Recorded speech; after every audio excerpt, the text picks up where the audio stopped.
What's up, guys? Welcome back to my channel. And let me just start off by saying I love The Real Housewives of Miami. I think it's like so fresh, so fun. I really enjoy just watching it. But I'm noticing it's like across like people's channels, people are just not as into Miami as some of the other franchises. And I don't get it. You know what I mean? It's like, I don't know if it's like partially Bravo's fault. Like, I know the ratings for Beverly Hills versus Miami this season are vastly different. You know what I mean? They air the same night. I don't know if the mistake is, not having Miami be its own gem on its own night. You know what I mean? Because it's so good. But it's like, across channels, like, people's Miami recaps just aren't hitting the same numbers as, like, Beverly Hills, Potomac, even Salt Lake City was really popping this past season. But Miami, it's so good, but it's like people are kind of sleeping on it low key. You know what I mean? It's like, damn, because it's like, I love it. You know what I mean? But that's why, I'm kind of doing a lot of double recaps with it. You know what I mean? Because if I love Miami, but if something has to get put off, it's more than likely gonna be Miami. I've also been kind of slacking on Potomac a little bit as well, but I'm trying to get back up with that. But yeah, anyways, we're here today to talk about season 6, episodes 13 and 14. So let's jump right on into it. So episode 13, Miami and Mexico, kicks off with ladies preparing for the trip. Alexia is helping Frankie write a letter for her to take to La Basilica de la Guadalupe, you know what I mean? The Virgin of Guadalupe. And she's helping him write a letter, and, he's, like, thanking her for, like, saving his life. And Alexia's like, oh, so what do you want to ask for? Like, what do you want to ask from her? And he's like, money. And she's like, I don't think you should ask her for money. He's like, health. You know what I mean? It's this little funny little fucking thing. Once they land and board the van in Mexico City, Lisa immediately has to go to the very back of the van, hop on a call with her lawyer because they have to discuss. So Lisa and Lenny are set to go to court on Monday, but before they have to go to court, they're trying to work out their settlement because basically neither Lisa nor Lenny want to go to court. Lisa's kind of like, that would be us going to the mat, and I feel like it's not in my best interest. Lenny, he's also kind of hesitant to go to court, so they're kind of like trying to work this shit out. It's like the last chance to do it. So she's trying to handle that bullshit. On the van, Gertie says that her second surgery went well. They cleared the margins and everything. So, they took the cancer cells out, but she still has to get chemotherapy because, she scored above the 25%. Something like that. She scored above the threshold on a different test. So, she has to start that. But her chemo doesn't start for another few weeks. So, she's going to let loose, have fun, drink, have a good time because she can still. Ladies and gentlemen at the hotel, and Alexia, she kind of details the overall plan for the trip. And Larsa, she adds, oh, we're also going to do a little tequila tasting or whatever for my brand. And then after bringing that up, Larsa says that, last season, Alexia mentioned how whenever I do something for the group, it's always for my brand. And I didn't really appreciate that. But Alexia kind of doubles down. She's like, well, I mean, it is true. I'm just the one with the balls to tell you. But Larsa says, well, that really hurt my feelings. So Alexia gives her a hug, kind of works it out with her. But then Larsa kind of keeps going. And she's like, I don't have a Todd. It's just me. I have to just do it. And Alexia's kind of like, well, what the fuck? You don't know what Todd does for me. You don't know how he supports me. Don't mention that I have a Todd. What the fuck? But Larsa's like, I'm on my own, and, I have double, I have 4 kids, I have 2 homies, it's just me. But Alexia's like, don't take away from me and, the things that I do. What the fuck? Don't just say, oh, you have a Todd. That's not cool. So as they're going back and forth, Kiki in the confessional, she's like, oh, I don't have Todd, oh, Scotty. Bitch, I don't have anyone, I only have this. And she shows the vibrator. She's, using it to wipe her eyes and shit. It's this whole, kind of gross, it's kind of funny as well. I don't have a Todd. I don't have a Scotty. Bitches, I don't have anything. I don't have nothing. You cry over Todd and Scotty, who have what? I just have this, guys. And this doesn't even come with money. But yeah, Larsa goes on about how she can't rely on anyone. And, Alexia's lucky to have Todd. She's like, I'm not shitting on you. I'm saying that you're lucky to have someone to, rely on. But Larsa, she wound up storming off. She's like, just support me. They're really going back and forth. And Larsa's super pissed off. Alexia, she's like, everyone works. Don't sit here and act like, oh, I have to work. I have to take care of myself and my kids. She's like, Gertie works, Nicole works, I work, Marisol worked her whole life. Like, don't act like you're the only one who works.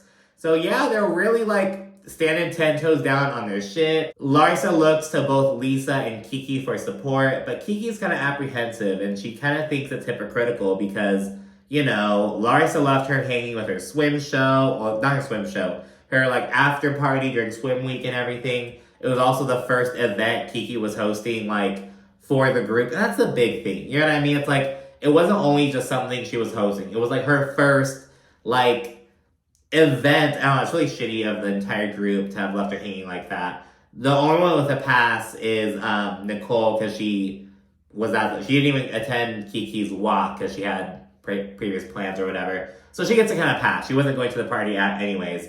But you know what I mean? It's kind of like, what the fuck? But yeah, Alexia goes inside, and she and Larsa continue going back and forth.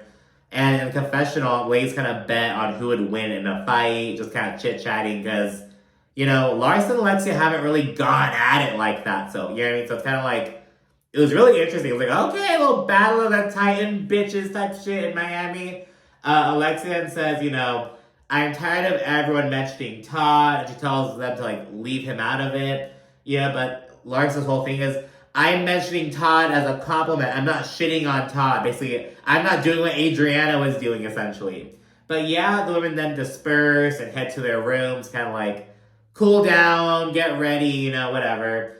Adriana then heads to a dance rehearsal, and she takes Kiki and Julia with her. But it's just a distraction because the other ladies are going to go into town and buy some birthday cakes, because both of them are having their birthday, like, I don't know if it's during the trip or if it's like around that time, but they'll celebrate both of their birthdays. During rehearsal, Kiki is very nervous for Adriana because she's like, she only has like 24 hours for the performance. She and her backup dancers, they just aren't really gelling. Like, Kiki's just like, they need more work. Like, I'm kind of nervous or whatever. Before heading out into town, Larsa and Alexia, they move on without apologizing. It's like, you know what? That's what's up. Like, we're not gonna, like, how's it happen? Larsa was like, oh, we're just moving on because Alexia's not gonna apologize to me. Like, it's never gonna happen. And then Alexia's confessional, she's like, Larsa's not gonna apologize to me, and I don't have to apologize to her. So, we're moving on. If only the women on Potomac could learn how to do that shit, but I digress. They head onto a little bakery, and the women decide to get 2 Tres Leches cakes.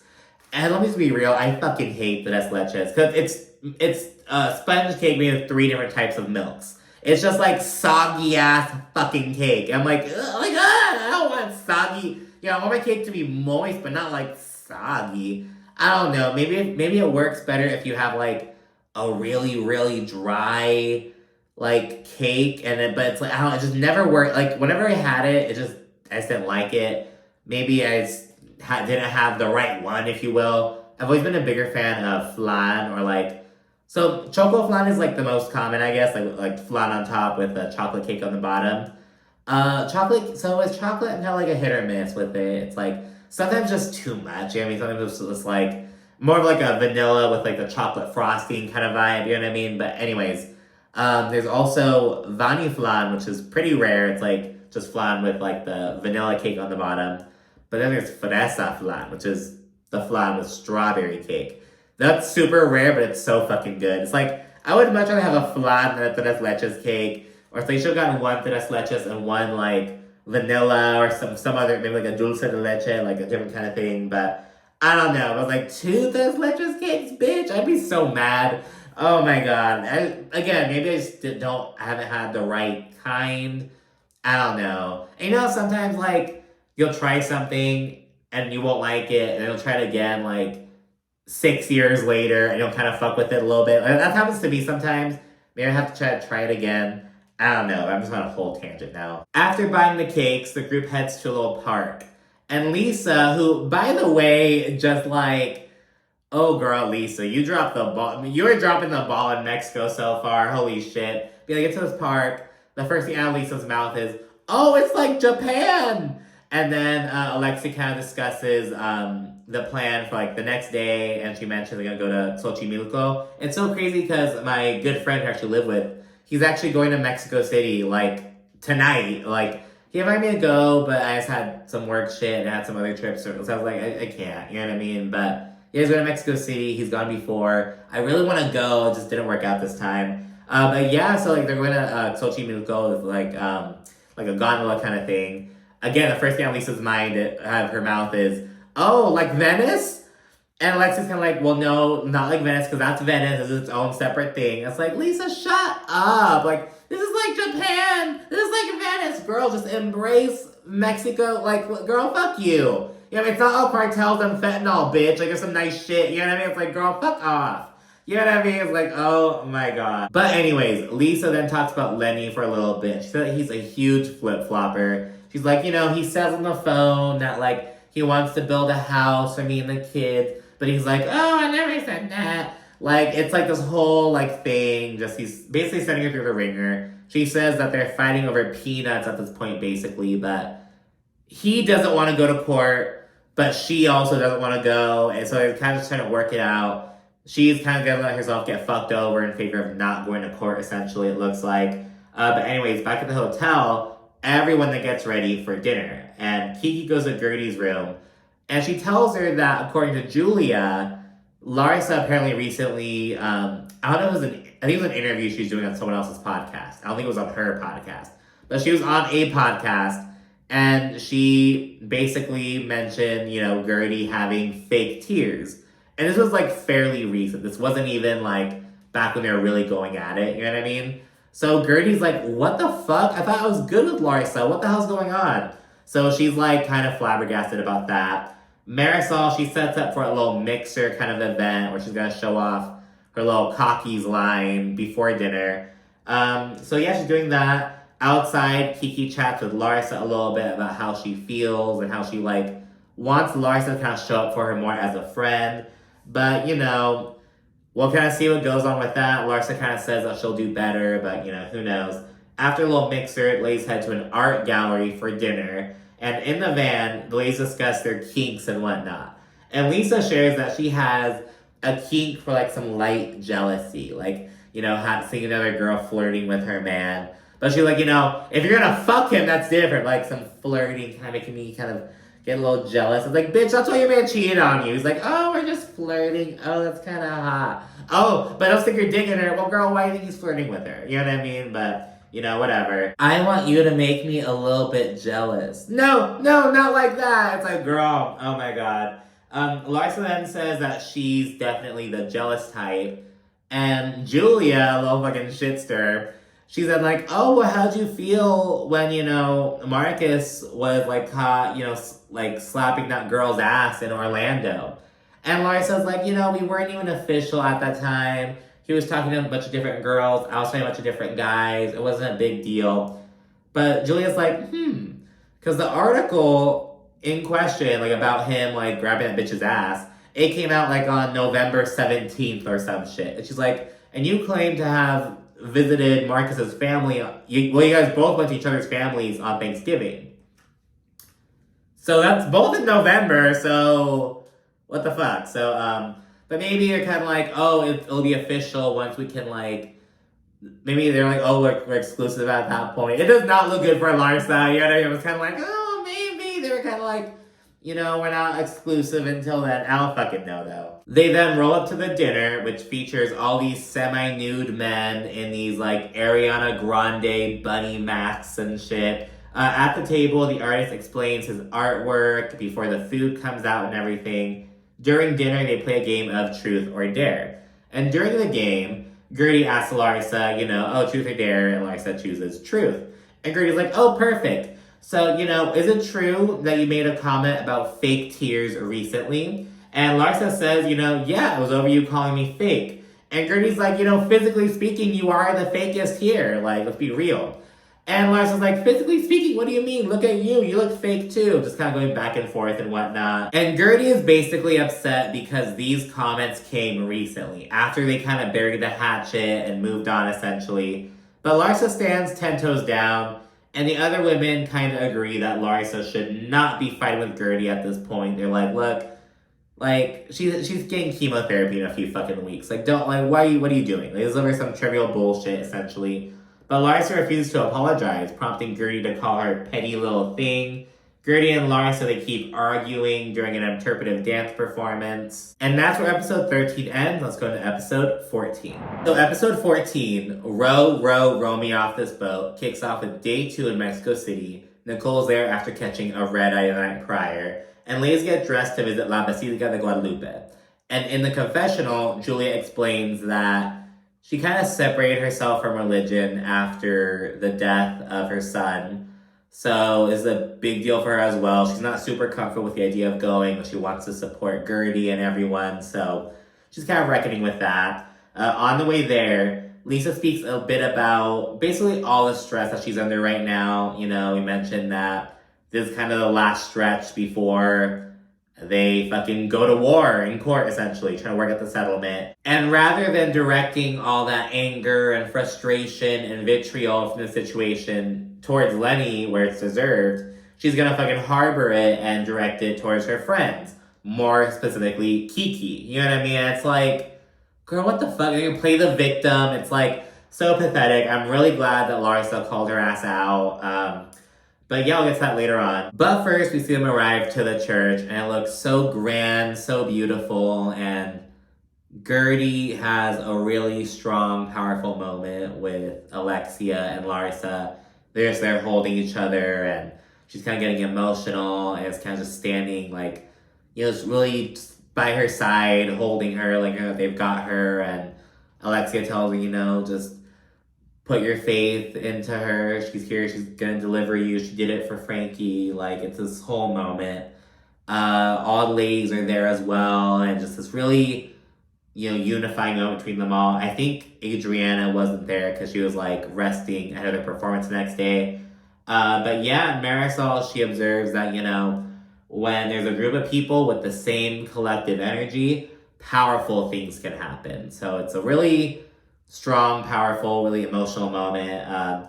In the van afterwards, women all speak on the experience, and yeah, it was a really spiritual experience for everyone. Back at the villa, the ladies then get dressed for a midday outing. While getting dressed, Lisa and her lawyer, they discuss a settlement agreement, and it's essentially almost set to go. They just need like Lenny to basically agree to sign or whatever. After she gets off the phone with her lawyer, Lenny calls her. And he doesn't agree to be filmed or anything, so we don't see the conversation. But he does say, oh, I want to add one little thing to the settlement. And it's basically that, you know, Lisa would not be able to, like, have another man permanently living with her in whatever house Lisa gets from the settlement. And, you know, Lisa later on says, oh, well, you know, I mean, if I'm with a guy, like, he's not gonna, like, be some loser and want to, like, he's gonna have his own house. But it's also like, you know, the whole permanently residing with you is like, okay, well, is that like, what does that mean exactly? You know what I mean? It's like, is he gonna give her shit for like having him stay the night? Like, and Lisa mentions that she brought up how he has his mistress living with him permanently. And she's like, okay, well, if I can't have a guy, you can't have a girl. And he's like, well, Lisa, I'm the one paying for it. I can do whatever I want, essentially. The same kind of rhetoric that Lisa did towards Kiki, just like, oh, you know, I can do whatever I want, but you threw something in my direction, and that's bad. So it's like, oh, I can do whatever I want, but you can't do this. It's like that same kind of like mindset. She's getting it from Lenny. She's like taking out all the frustration.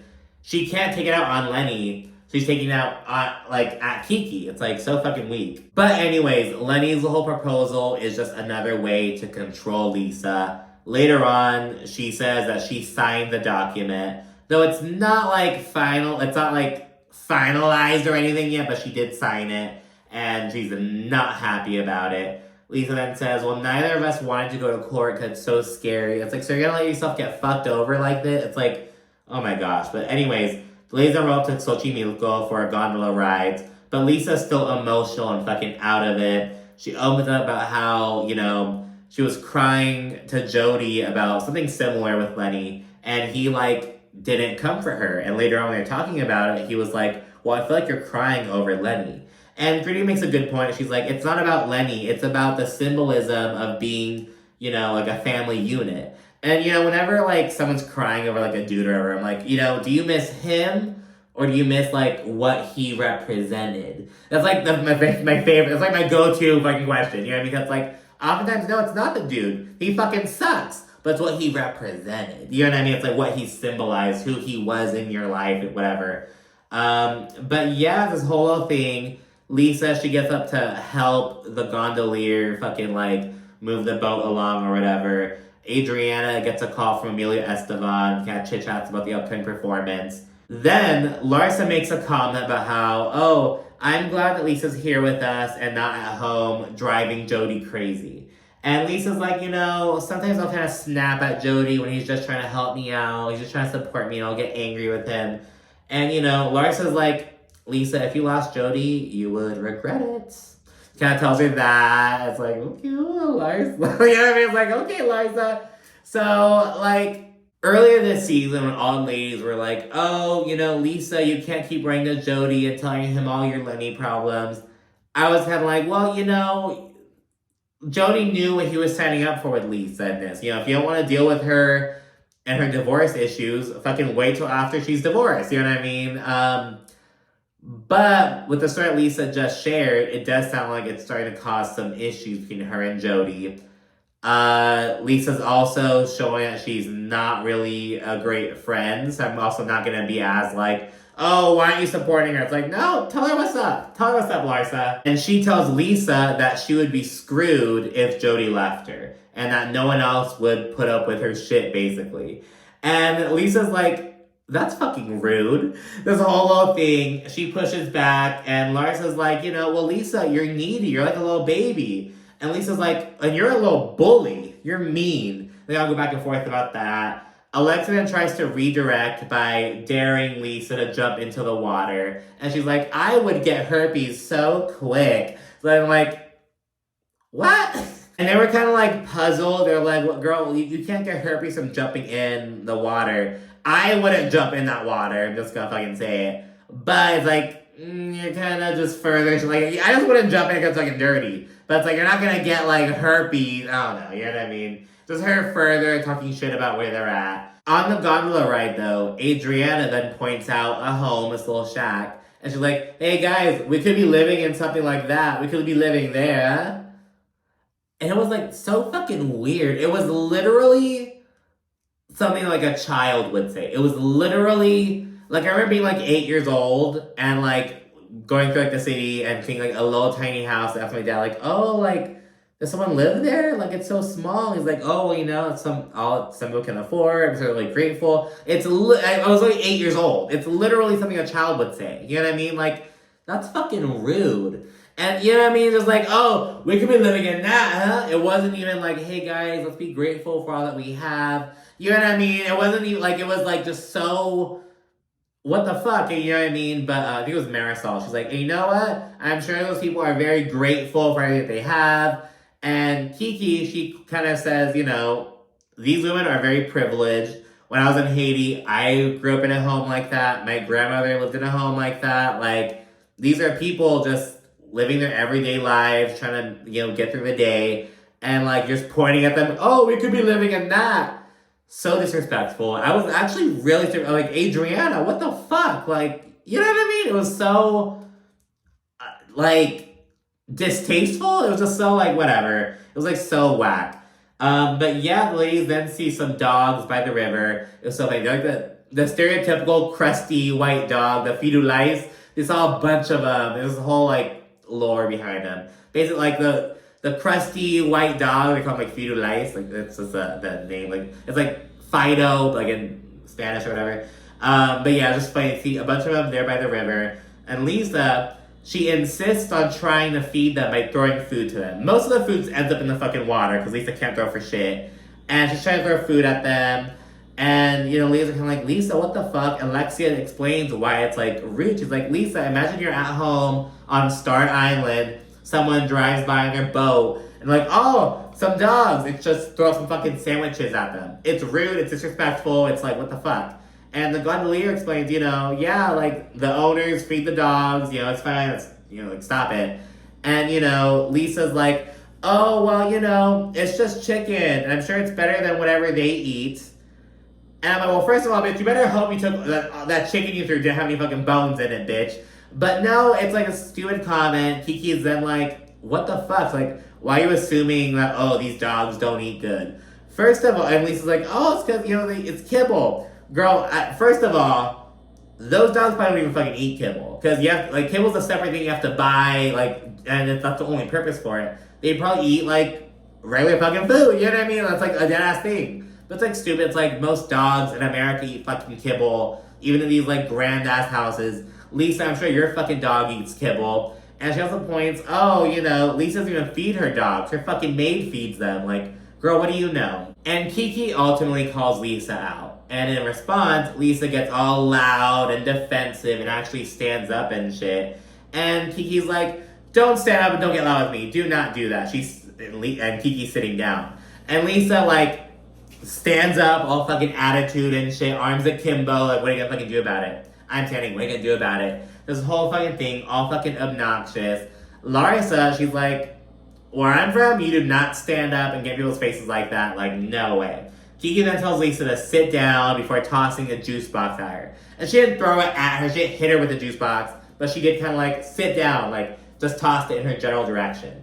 And she did toss it, she did not throw it. I'm really big on like, there's dropping stuff, there's throwing stuff, there's tossing stuff. You know what I mean? Like, hey, toss me your keys. Oh, here you go. You're not fucking throwing it. You know, it's like, I'm really big on distinction. I know some people are kind of like, no, it's not the same thing. It isn't. You know what I mean? But, you know, she does toss that juice box in Lisa's direction. You know, Lisa gets all fucking upset, starts yelling, you just assaulted me. You just assaulted me. Don't ever do that. You just assaulted me. Don't ever throw something at me again. And we saw a clip of Lisa yelling that in like the season trailer or whatever. Like, don't ever fucking throw something at me again. And I think a lot of people are like, okay, Lisa, advocate for yourself, do your thing, without knowing the full context. But now it's like, girl, like, what the fuck? Like, this whole fucking thing. Kiki and Lisa are yelling at each other. Kiki's now standing up. This whole fucking thing. Lisa then like, oh, I can stand, I can do whatever I want, but you can't throw at me. I can do whatever I want because I'm not throwing stuff at you. This whole thing, she plays the fucking victim. The women then try calming Lisa down and trying to get her to sit down, but Lisa is just popping the fuck off. She's not having it. She's like just having a moment. And Larsa clocks that this has nothing to do with Kiki, it has nothing to do with the juice box, it has everything to do with Lenny. And going off of this, Lisa starts playing the fucking victim, talking about how she's under so much stress, she has so much shit going on. But Kiki's like, I have shit going on too, what the fuck? Kiki is pissed. She's literally like shaking. She's like so fucking mad, trying to do everything to like just stay calm essentially. Gertie and Julia wind up fucking crying. They're like, I can't deal with this. I just can't. They're all emotional. Nicole calls this entire thing stupid. She's like, what the fuck? Like, what is going on? This whole thing. And Larsa tells Lisa, look, you're trying Kiki to the point that you don't try another woman. I'm sorry. And, you know, Lisa's like, how dare you? If anyone threw something at you, you'd be pissed off. And Larsa's like, okay, if I stand up and I'm yelling in someone's face, I would expect for shit to pop off. You know what I mean? Like, don't fucking forget that you instigate that shit. So went back and forth about that. Lisa then tells everyone to shut the fuck up. And Alexia, she's then like, well, we can say the same thing to you, Lisa. We can tell you to shut the fuck up. And when I tell you that gave me my life, I was like, yes, Alexia! Like, oh my God, you know what I mean? Because like, yeah, you know what, Lisa? We've been trying to help you out, give you advice, you just lash out and thrash at us, tell you to shut the fuck up. Well, we can tell you to shut the fuck up too. And Lisa is livid. She just basically shuts down at that point. The others then try to usher in a vibe shift and like hold hands to like say a prayer. Lisa refused to join in on that. And Larsa's like, what is she, a fucking 2-year-old? And I'm like, Larsa's gonna be a shitty friend, but sometimes I love the bitch. And in this moment, I love her. It's like, girl, yes, call Lisa out. Call your friend out. After a little prayer, the wind then picks up all crazy. And ladies pull up to La Isla de las Muñecas, the island of the dolls. And the gun leader tells the story. I'd actually read about this before, but I'd never seen it. I've never been to Mexico City. But this dude saw a child drown in the river, and he like wasn't able to sleep at night, so he put a doll in the tree to try to like appease the spirit. And then he kept going, he kept doing it, he like obsessively kept doing it until he went crazy essentially. And it's like the story behind that. It's really eerie. And while the gondolier is telling the story, Lisa, she's like, I don't understand what he's saying. Girl, shut up. Let the girls who know Spanish listen, and then they can tell you, like, girl, just so stupid. And it's like, I don't really know Spanish that well either. It's like, what, like, girl, you shut the fuck up and then ask them afterwards. How are you supposed to tell you if they can't get, like, girl, just wait. You know what I mean? So yeah, then Julia, she has a big reaction to the dolls. She starts getting super emotional, and the episode then ends at that point. It's just such a fucking roller coaster of emotions on like the fucking on the Xochimilco gondola ride. It's like crazy. But anyways, let me know what you think down in the comment section. Be sure to also like, comment, subscribe, and stay tuned for more. Thank you for watching. Bye.